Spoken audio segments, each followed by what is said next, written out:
बहुत बड़ा स्टेचू यहाँ पर बना हुआ है। जय हिंद, जय हिंद। Very good. हमारे पीछे यहाँ पर इलाहाबाद संग्रहालय साउंड एंड लाइट शो होने वाला है। बात सन 1870 की है। भाई ये बचा है का? हे गाइस, तो एक नए ब्लॉग में आप सभी का बहुत बहुत स्वागत है। हम लोग इलाहाबाद पहुंच चुके हैं और ये भाई का एग्ज़ाम था, एग्ज़ाम भी ख़त्म हो गया है। तो आज हम लोग जा रहे हैं आनंद भवन घूमने इलाहाबाद में। इलाहाबाद नहीं, प्रयागराज कहें तो ज़्यादा बेटर रहेगा क्योंकि नाम चेंज हो गया है, तो वही कहेंगे। तो चलिए अब सब कुछ दिखाते हैं वहाँ पर, मतलब आनंद भवन में क्या क्या चीज़ें हैं, सारा कुछ एक एक चीज़। ये भाई लोग यहाँ पर रहते हैं ना, तो अच्छे से सब कुछ डिटेल में आपको समझाएंगे।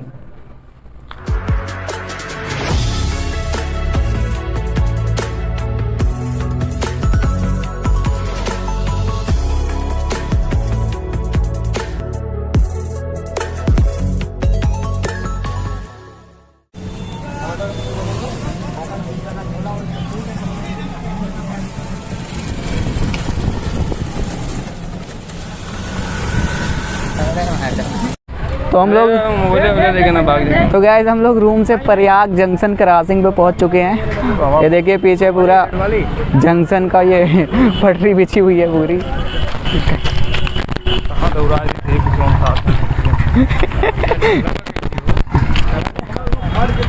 ये इसी से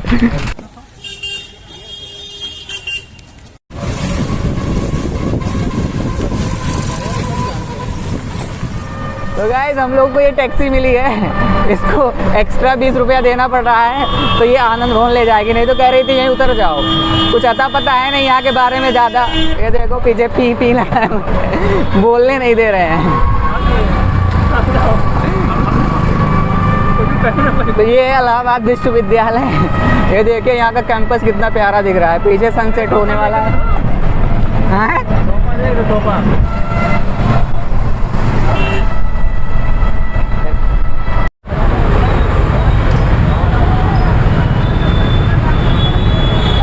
तो गाइस फाइनली हम लोग पहुंच गए हैं आनंद भवन। ये देखिए हमारे पीछे पूरा आनंद भवन का कैंपस है।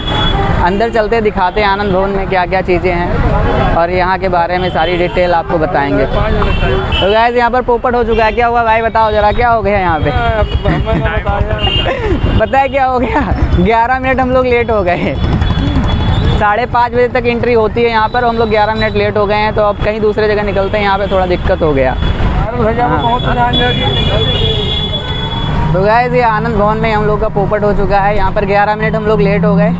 तो अब सीधा जा रहे हैं हम लोग आज़ाद पार्क और वहाँ पर चलते हैं, वहाँ पर दिखाते हैं। यहाँ पर किसी दूसरे दिन आएंगे तो वो आपको आराम से यहाँ का ब्लॉग दिखाएंगे।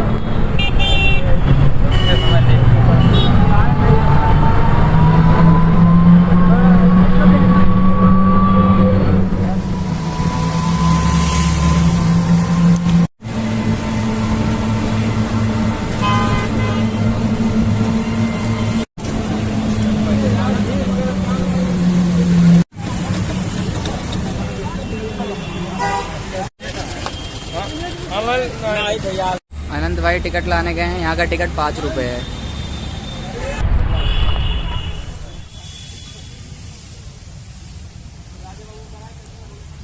तो यहाँ पर गेट है। जैसे ही हम गेट से इधर एंट्री मारते हैं तो हमारे चंद्रशेखर आज़ाद जी का बहुत बड़ा स्टेचू यहाँ पर बना हुआ है, जहाँ पर सब लोग जूता चप्पल निकाल करके यहाँ पर जा करके अच्छे से अपना सेल्फी ले रहे हैं। बाकी आगे और दिखाते हैं क्या क्या है अंदर। वैसे तो ये पार्क काफ़ी बड़ा है, लेकिन हम लोग थोड़ा लेट आए हैं तो देखते हैं क्या क्या चीज़ हम आपको दिखा पाते हैं।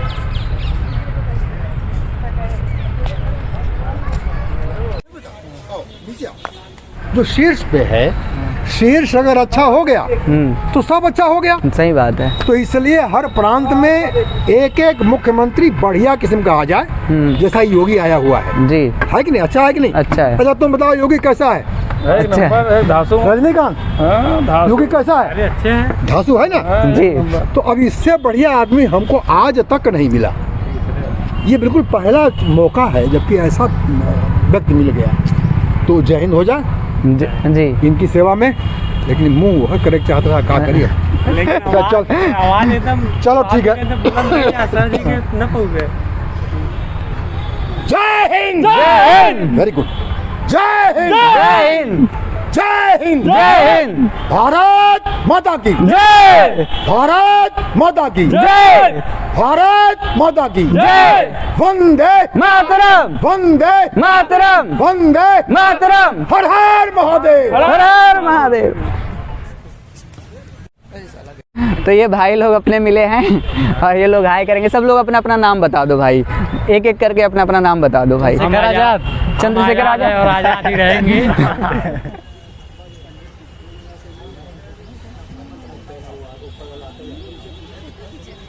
हाय गाइस, आई एम घूमिंग। ये भाई आगे आगे क्यों भाग रहे हैं? इनको लग गया अभी जोड़ का। तो देखिए ये हमारे पीछे यहाँ पे इलाहाबाद संग्रहालय है, लेकिन ये भी इत्तेफाक से बंद है। तो हम लोग ऐसे टाइम आए हैं कि सब पोपट ही हो रहा है।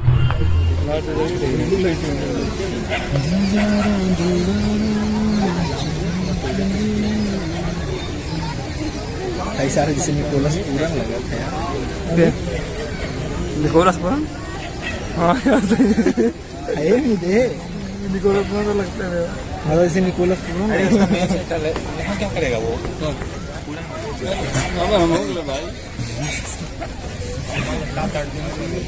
हाय गाइस, मेनू को भी कटिया बन गई।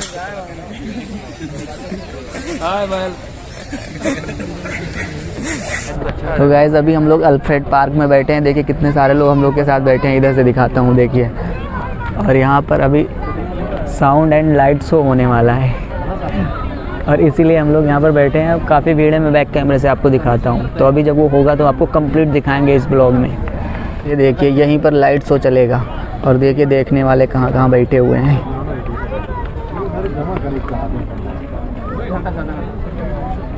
सब वेट कर रहे हैं लाइट शो का। देखिए कितने सारे लोग हैं।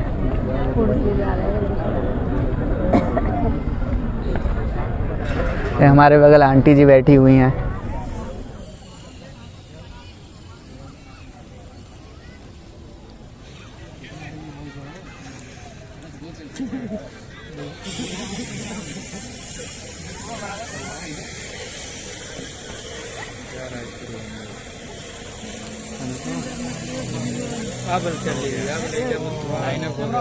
तो देखिए गाइस लाइट शो चालू हो गया है।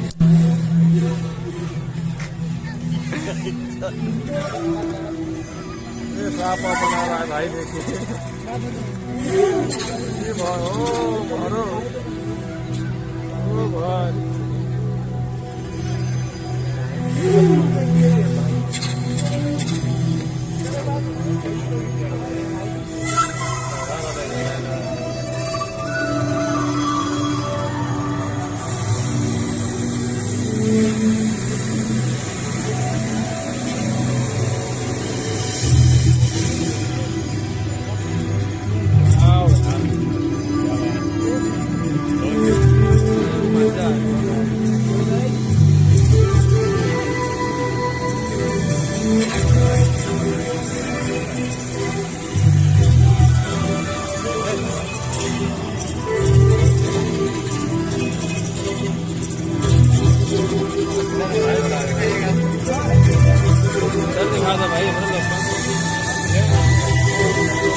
अभी तो पार्टी शुरू हो गई है।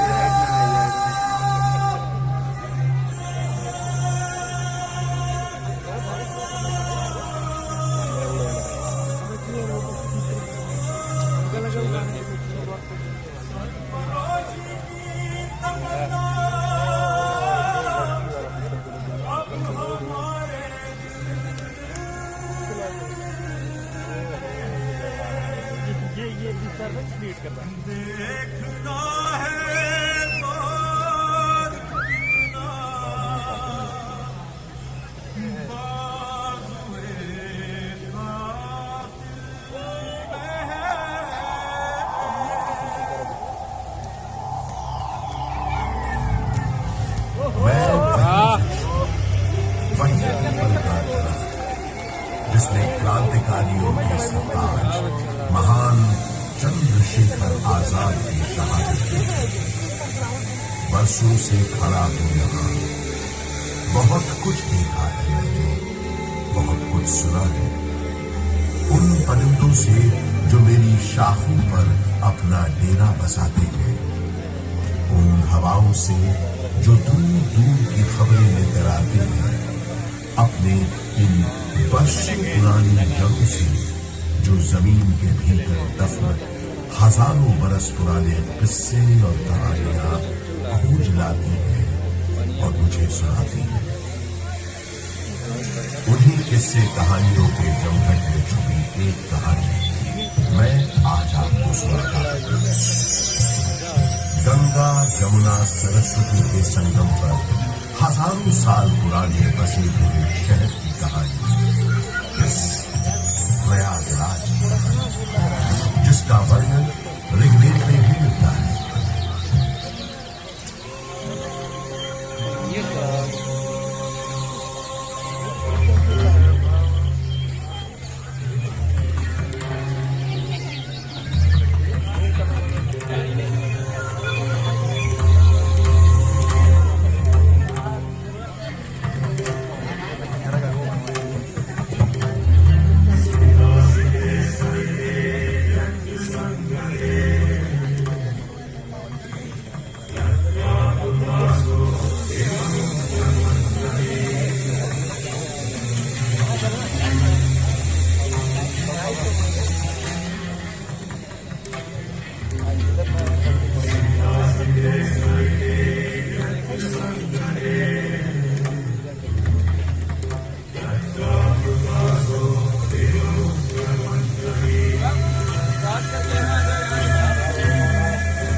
जो मनुष्य श्वेत शाम नदियों के संगम पर स्नान करते हैं, उन्हें स्वर्ग की प्राप्ति होती है, और जो धैर्यवान मनुष्य इसके किनारे अपनी देह त्यागते हैं, उन्हें सीधे मोक्ष की प्राप्ति होती है।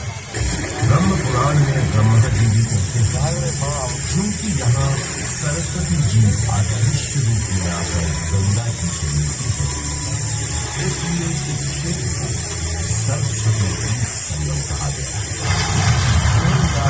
पुराण में भी एक प्रसंग मिलता है कि एक बार जब देवर्षि नारद ने ब्रह्मा जी के पुत्र सनक जी से पूछा कि सर्वोत्तम तीर्थ कौन सा है, तब उन्होंने बताया कि समुद्र पर्यंत पृथ्वी पर जितने पुण्य क्षेत्र विद्यमान हैं, उनमें प्रयाग नामक तीर्थ सबसे उत्तम है। यहाँ पर ब्रह्मा जी ने स्वयं यज्ञ संपन्न किए थे, इसलिए प्रयागराज को तीर्थों का राजा भी कहा जाता है। तो ऐसे पावन तीर्थ पर बसा है हमारा प्रयागराज। ये उन 4 शहरों में से भी एक है जहां विश्व प्रसिद्ध कुंभ मेले का आयोजन होता है। चलिए आज मैं आपको इसी से जुड़ी एक पौराणिक कथा सुनाता हूं। समुद्र मंथन के समय जब अमृत कलश प्रकट हुआ, तब देवताओं और असुरों में उसे पाने के लिए भयंकर युद्ध हुआ। ये देखकर गरुड़राज सुरक्षा के विचार से इस अमृत कुंभ को लेकर क्षीर सागर की ओर उड़ चले। कहते हैं उनकी इस यात्रा के दौरान पृथ्वी पर 4 जगह अमृत की कुछ बूंदें छलक कर गिर पड़ी और इन बूंदों से उन नगरों की नदियों के पानी में अमृत जैसी बूंद आ गई। यही कारण है कि इन 4 नगरों में हर 12 वर्षों पर कुंभ का पर्व मनाया जाता है। लाखों श्रद्धालु साधु संतों के सैकड़ों अखाड़े गंगा जी में स्नान करने आते हैं, संगम किनारे सत्संग करते हैं।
ये इस भूमि का सौभाग्य ही है कि जब भगवान श्री राम ने वनवास के लिए प्रस्थान किया तो सबसे पहले प्रयाग स्थित ऋषि भारद्वाज के आश्रम आए।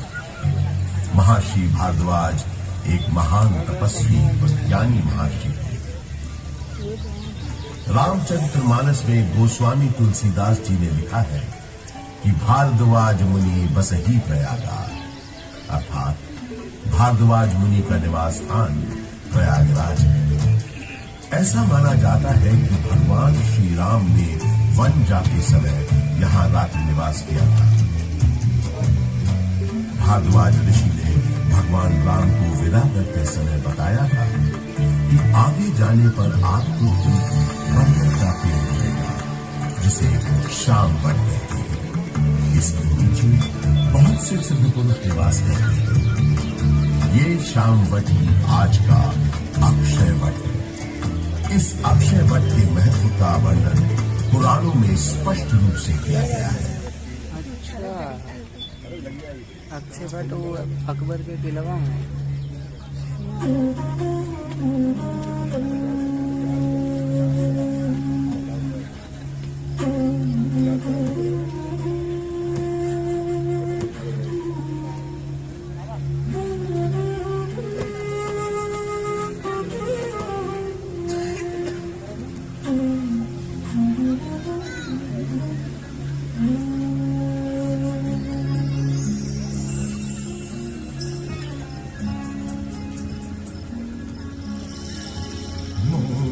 विष्णु स्वयं साक्षात् स्कंधालक्ष्मी स्वयं शुभा।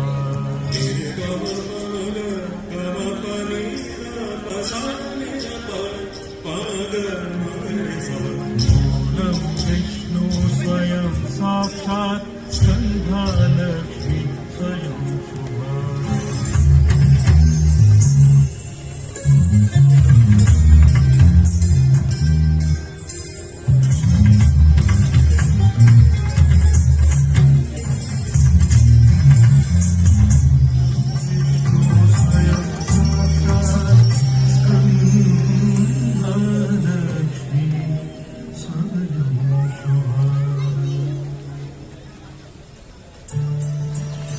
अर्थात अक्षय वट की जड़ें स्वयं साक्षात विष्णु है, शाखाएं स्वयं मंगलमयी लक्ष्मी है। उसके पत्तों में देवी सरस्वती वास करती है तो उसके पुष्पों में भगवान शंकर, चतुरानंद ब्रह्मा जी इसके फल हैं और विष्णु जी इन सब का आधार है।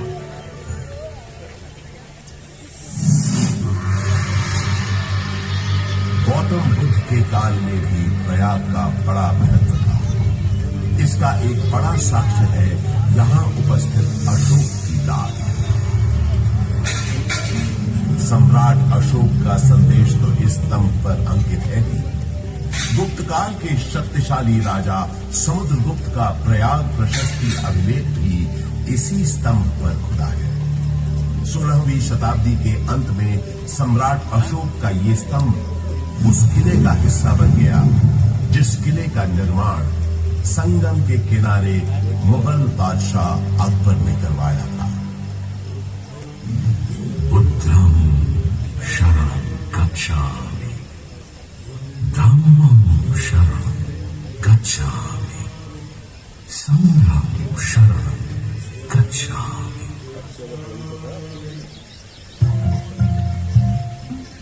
हजारों वर्ष पुराने इस प्रयाग नामक नगर के आध्यात्मिक और धार्मिक महत्व से बादशाह अकबर इतने प्रभावित हुए कि उन्होंने यहाँ एक नया शहर ही बसा दिया और उसका नाम रखा इलाहाबाद, जो वक्त के साथ साथ बन गया इलाहाबाद। अपनी भौगोलिक स्थिति, सुंदर आबोहवा और राजनैतिक महत्व की वजह से इलाहाबाद ब्रिटिश हुक्मरानों को भी बेहद पसंद आया और कुछ ही समय में ये शहर ब्रितानी हुकूमत का एक महत्वपूर्ण केंद्र बन गया। इलाहाबाद हाईकोर्ट इसका एक जीवंत उदाहरण है। देश के 4 उच्च न्यायालयों में से तो एक ये है ही। इसके अलावा अनेक महत्वपूर्ण और ऐतिहासिक फैसले देने का श्रेय भी इस न्यायालय को जाता है। शिक्षा के प्रसार के लिए अंग्रेजों द्वारा बनाया गया इलाहाबाद विश्वविद्यालय इस शहर को उनका दूसरा महत्वपूर्ण योगदान था। इलाहाबाद विश्वविद्यालय की स्थापना 16 नवंबर 1887 को हुई। पूर्व का ऑक्सफोर्ड कहे जाने वाले इस विश्वविद्यालय का शुरुआती नाम न्यूयॉर्क सेंट्रल कॉलेज था। यहाँ का विद्यानगरम हॉल और 7 खंडी मीनारें इतनी सुंदर और आकर्षक है कि आते जाते लोगों की निगाहें बरबस अपनी ओर खींच लेती है। 20वीं सदी की शुरुआत से ही इलाहाबाद हिंदी साहित्य का एक बहुत बड़ा केंद्र बनकर उभरा। ऐसी ही कुछ प्रसिद्ध शख्सियतों के नाम एकाएक तब याद आते हैं जब इस शहर से जुड़े साहित्यकारों की बात होती है, जैसे हास्य व्यंग के मशहूर शायर अकबर इलाहाबादी साहब, फिराक गोरखपुरी जो उर्दू के जाने माने शायर तो थे ही, अंग्रेजी भाषा के भी प्रकांड पंडित थे, महादेवी वर्मा हिंदी की सशक्त कवियत्री जो आधुनिक मीरा के नाम से भी जानी गई, सुमित्रा नंदन पंत हिंदी साहित्य के छायावादी युग के महत्वपूर्ण स्तंभ, मधुशाला के लेखक और हिंदी साहित्य के पुरोधा कवियों में से एक हरिवंश राय बच्चन और अपने नाम ही के अनुरूप हिंदी भाषा के निराले कवि सूर्यकांत त्रिपाठी निराला, जिनकी ये कविता तो अद्भुत है। देखा मैंने उसे इलाहाबाद के पथ पर, वो तोड़ती पत्थर, चढ़ रही थी धूप गर्मियों के दिन, हवा का तमतमाता धूप, उठी झुलसाती हुई लू, हुई ज्यों जलती हुई भूख, गर्द चीनी छा गई प्राय कई दोपहर, वो तोड़ती पत्थर देखा मैंने उसे इलाहाबाद के पथ पर, देखा मैंने उसे इलाहाबाद के पथ पर। कला और साहित्य के साथ साथ राजनीति का भी खास गढ़ रहा है प्रयागराज। स्वतंत्रता संग्राम के अनेक शूरवीरों और गणमान्य व्यक्तियों का नाता इस शहर से रहा है, जैसे पंडित मोतीलाल नेहरू, राजश्री पुरुषोत्तम दास टंडन, महामना मदन मोहन मालवीय आदि। स्वतंत्र भारत के पहले प्रधानमंत्री पंडित जवाहरलाल नेहरू का जन्म इसी शहर में हुआ था। उनका घर आनंद भवन स्वाधीनता संग्राम की गतिविधियों का एक बड़ा केंद्र था, जिसकी वजह से प्रयागराज भी आजादी की लड़ाई का एक महत्वपूर्ण हिस्सा बन गया। आजादी की बातें करें तो मुझे याद आता है सन 1857 का स्वाधीनता संग्राम, जिसका गवाह मैं खुद रहा हूं। अनेकों भीषण लड़ाइयां मैंने देखी। एक बार तो मुझे लगा था कि बस हमें विदेशी हुकूमत से छुटकारा मिल ही गया, लेकिन इसे बदकिस्मती कहें कि अंत में बाजी पलट गई। परंतु इन युद्ध की वजह से इलाहाबाद एक दिन के लिए ही सही भारत की राजधानी बना। वो दिन था 1 नवंबर 1858। उस दिन प्रयागराज के मिंटो पार्क में एक शाही दरबार लगा था, जिसमें लॉर्ड कैनिंग ने महारानी विक्टोरिया का महत्वपूर्ण घोषणा पत्र पढ़ा। आज 1 नवंबर 1858 के दिन से हिंदुस्तान में ईस्ट इंडिया कंपनी का राज खत्म हो जाए। अब से इंडिया में मलिका विक्टोरिया का राज होगा। ब्रिटिश ताज की हुकूमत होगी यहाँ।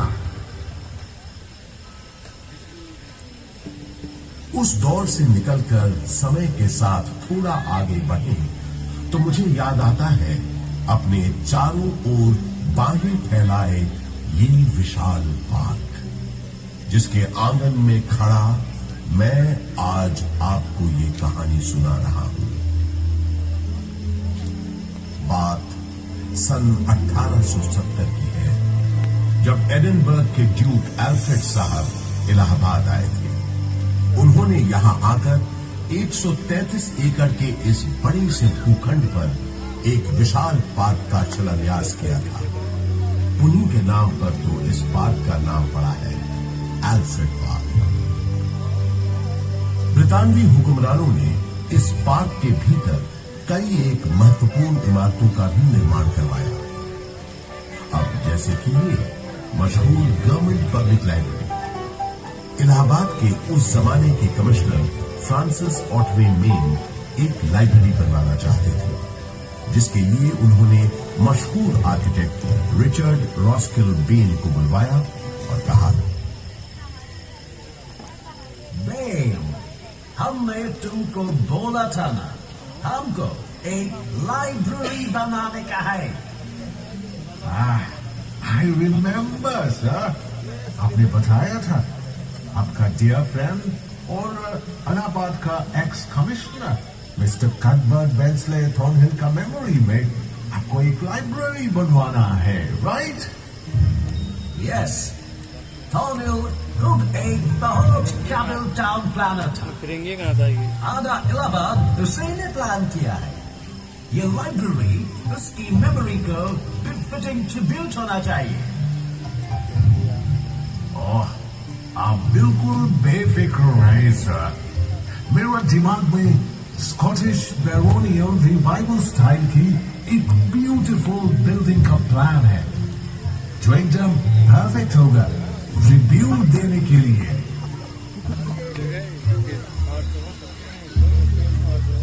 वादे के मुताबिक श्रीमान बेन ने एक बहुत ही खूबसूरत इमारत बनाई जिसे उस जमाने में थॉर्नहिल मेन मेमोरियल के नाम से जाना जाता था, और आज हम इस शानदार इमारत को गवर्नमेंट पब्लिक लाइब्रेरी के नाम से जानते हैं।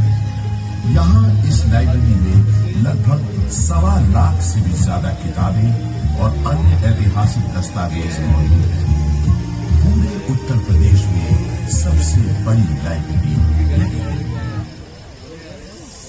विक्टोरिया मेमोरियल कोलकाता में है, ये तो सब जानते हैं, लेकिन उससे थोड़ा छोटा मगर बेहद सुंदर विक्टोरिया मेमोरियल यहाँ प्रयागराज में भी मौजूद है। ये बात बहुत कम लोग जानते हैं। इसी पार्क के अंदर महारानी विक्टोरिया की याद में बनी सफेद संगमरमर की इस न्यू गोथिक शैली की छतरी या कैनोपी का निर्माण सन 1905 में हुआ था, और इसी कैनोपी में उनकी 7.5 फुट ऊंची मूर्ति का अनावरण अगले साल 1906 में हुआ। आजकल वो मूर्ति लखनऊ म्यूजियम में रखी है। इसी विक्टोरिया मेमोरियल के बगल में अंग्रेजों ने एक बैंड स्टैंड भी बनवाया। उस जमाने में ब्रिटिश सरकार के ज्यादातर जलसे और दावतें इसी पार्क में हुआ करती थी। उन कार्यक्रमों के दौरान यहाँ पुलिस बैंड बजाने का रिवाज था।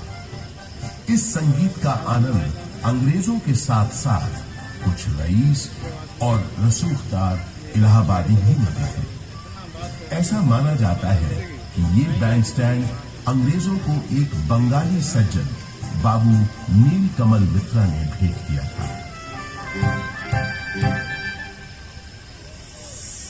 पंडित बृजमोहन व्यास और कुछ अन्य गणमान्य व्यक्तियों के प्रयासों से इलाहाबाद संग्रहालय की एक छोटे से स्तर पर शुरुआत सन 1931 में ही हो गई थी।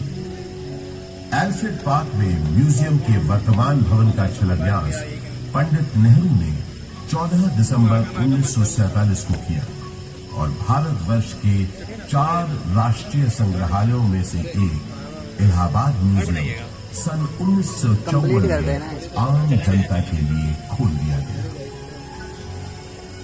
यहाँ पुरातन शिल्पकृतियां, प्राचीन पाषाण प्रतिमाएं, कांसे की दुर्लभ वस्तुओं और पांडुलिपियों के अलावा 75,000 से अधिक कलाकृतियों का एक विशिष्ट संग्रह है।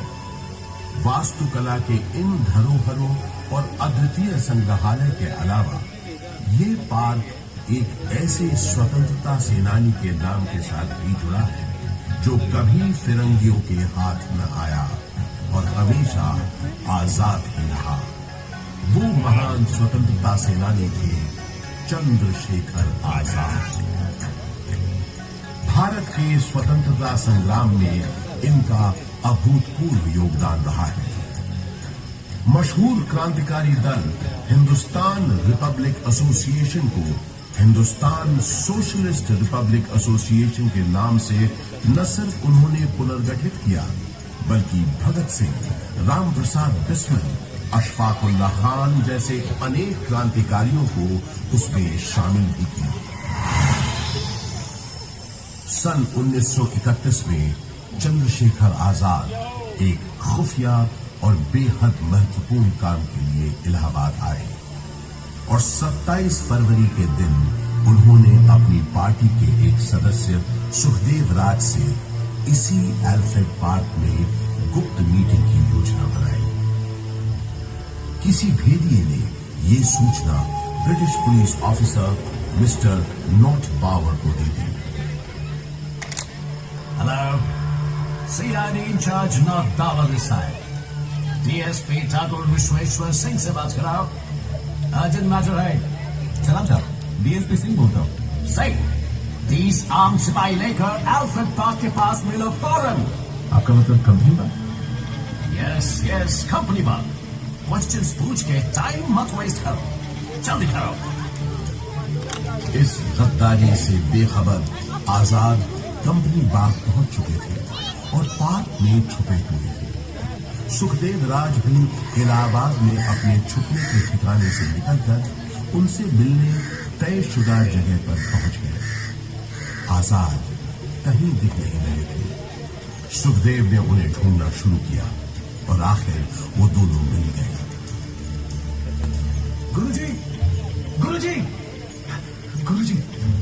सुखदेव, किसी ने तुम्हारा पीछा तो नहीं किया?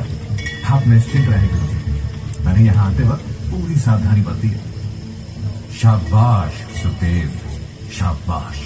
मैंने तुम्हें यहाँ बहुत जरूरी मंत्रणा के लिए बुलाया है। ये बताइए, मैं चाहता हूं कि तुम और तुम्हारे 4-5 विश्वास पात्र साथी आजाद और सुखदेव की बातचीत शुरू हुए ज्यादा देर नहीं हुई थी कि नॉट पावर 30 राइफलधारी सिपाहियों के साथ यहां पहुंच गया। Mister Chandrashekhar Tiwari, you have been surrounded by police. तुम्हें पुलिस ने घेर लिया है। तुम आज यहाँ से बचकर नहीं जा पाओगे। Surrender yourself. सुखदेव, तुम निकलो फौरन। नहीं गुरुजी, मैं आपको अकेला छोड़कर नहीं जाऊंगा। बहस मत करो, जाओ, ये मेरा आदेश है, जाओ। पर आप, जब तक मेरे पास मेरे बम को दुखारा है, मेरा कोई बाल भी बाका नहीं कर सकता। अब जल्दी जाओ यहां से, और जब तक मेरा अगला संदेश न मिले तब तक चौकन्ने रहना, संभल कर रहना। सुखदेव, अब जाओ यहां से, तब तक मैं इनको रोकता हूं। पल भर में नॉट पावर ने आजाद पर गोलियां बरसानी शुरू कर दी। आजाद यहीं बगल में जामुन के पेड़ के पीछे छुपे पुलिस का मुकाबला कर रहे थे। जख्मी होने के बावजूद उस दिन उनकी गोलियों से नॉट पावर और DSP सिंह दोनों घायल हुए। आजाद के पास गिनती की गोलियां थी, जबकि पुलिस के पास न गोलियों की कमी थी न बंदूकों की। फिर भी आजाद उनसे अपने पास बची आखिरी गोली तक लोहा लेते रहे। आजाद ने प्रण लिया था कि वो हमेशा आजाद रहेंगे। उन्होंने अपना प्रण निभाया और वो हमेशा आजाद ही रहे। उन्होंने अपने पास बची आखिरी गोली से अपने प्राण न्योछावर कर अपनी प्यारी मातृभूमि के लिए आत्म बलिदान दे दिया।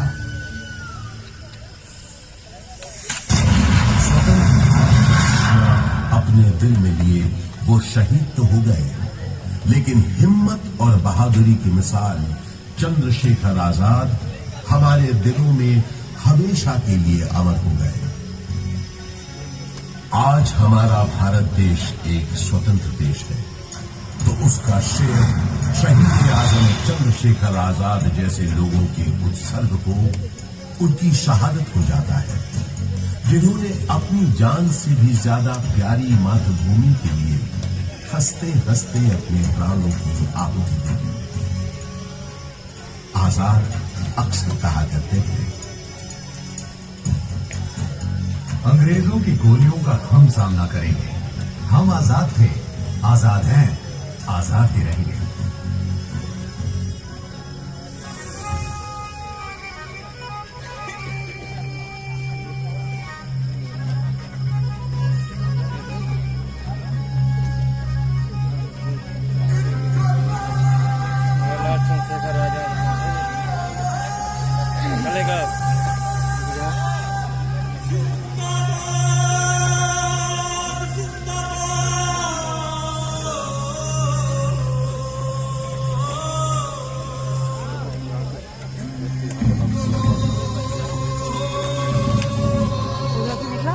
इधर को मत चलो।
आगे बहुत ज्यादा लेट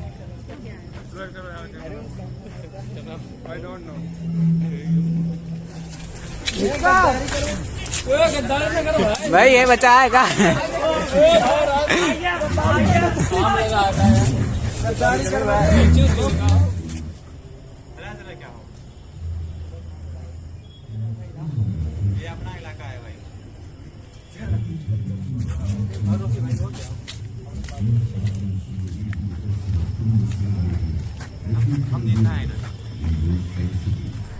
तो यार काफ़ी लेट हो गया यहाँ पर, नहीं तो बहुत खतरनाक चीज़ सब दिखाने के लिए हम लोग वो लाइट शो देखने के चक्कर में सब लेट कर दिए और आए भी लेट थे। तो यहाँ पर हम लोग को मिल गया जिम सेंटर, जा रहे हैं थोड़ा सा जिम विम करते हैं, थोड़ा सा बॉडी वॉडी बनाते हैं।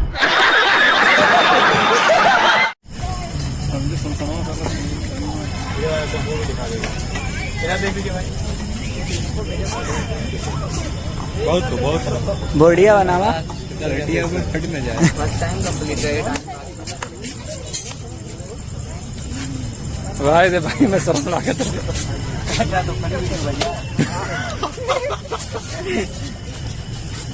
तो भेवा भैया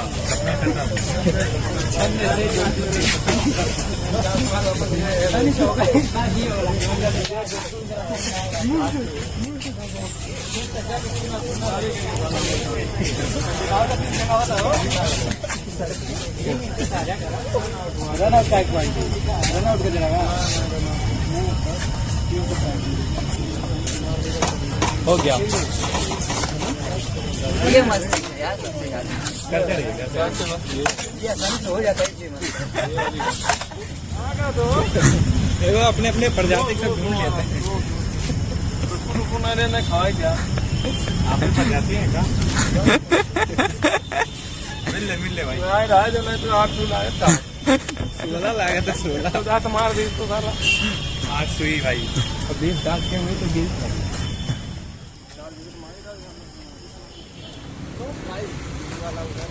तो गाइस कुछ इंटरनल इशू की तो गाइस कुछ प्रॉब्लम की वजह से हम लोग अच्छे से घूम नहीं पाए क्योंकि घर से थोड़ा लेट निकले थे, है ना भाई? घूमे क्या भाई को थोड़ा सा प्रॉब्लम था। तो अब नेक्स्ट टाइम आएंगे तो एक एक चीज़ दिखाएंगे। यहाँ पे वो जामुन का पेड़ हम नहीं दिखा पाए आपको, जहाँ पर चंद्रशेखर आज़ाद जी ने खुद को मतलब शूट किया था, वो सारे चीज़। और आपको इलाहाबाद मतलब प्रयागराज में और क्या घूमना है आप लोग कमेंट में बताना, तो उस जगह को भी हम लोग एक्सप्लोर करेंगे और यहाँ की तरह नहीं, उसको और अच्छे से करेंगे। यहाँ का कोई प्लानिंग पहले नहीं था, पहले हम लोग आनंद भवन जाने वाले थे लेकिन अचानक से सडनली यहाँ पर आना पड़ा क्योंकि वो बंद था। तो चलिए मिलते हैं जल्दी एक और इंटरेस्टिंग ब्लॉग में, तब तक आप लोग हंसते रहिए, मुस्कुराते रहिए। जय हिंद, जय भारत।